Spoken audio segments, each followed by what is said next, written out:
une définition de l'artiste qu'on doit à Élie Faure, qui est l'artiste, c'est une main d'ouvrier, un cœur de poète et un cerveau de philosophe.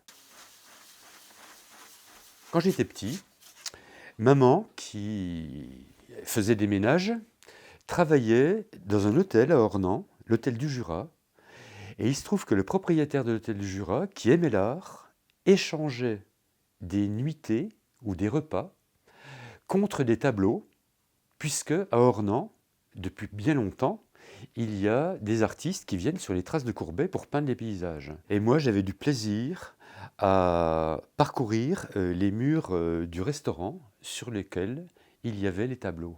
Quand j'ai été amené, au moment de mon baccalauréat, à choisir une voie professionnelle, j'ai choisi, à ce moment-là, d'être professeur d'art plastique. J'ai fait partie de la première promotion pour la formation des professeurs d'art plastique, et ça se déroulait à Paris. J'ai suivi des cours au Collège de France, à la Sorbonne, à l'Institut d'art, Censier, et c'est à l'École des Beaux-Arts que j'ai découvert le monde de la gravure. Pour la gravure qui est ici, qui est la gravure qui est terminée. Dans un premier temps, ce que j'ai fait des dessins. On appelle ça le premier état.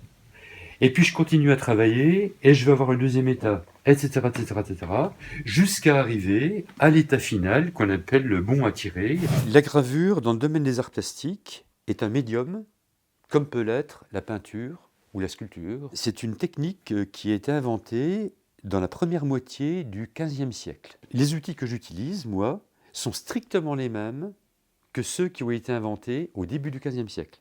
Et là, il y a quelque chose qui m'intéresse, que j'aime bien, moi.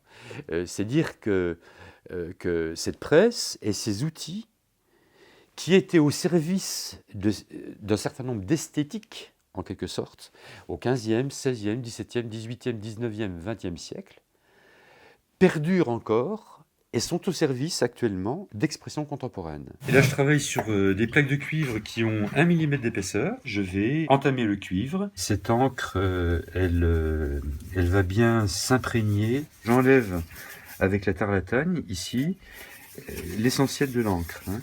Ma dernière œuvre, elle s'appelle donc Une singularité.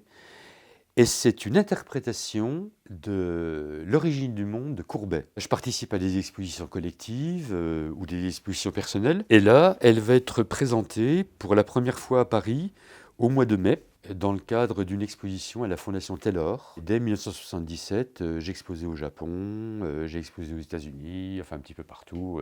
Voilà.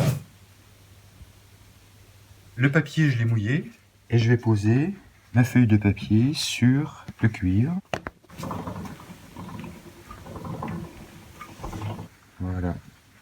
Ayant été pendant 10 ans dans cet univers très citadin, très urbain, qui était la ville de Strasbourg, j'avais envie de campagne.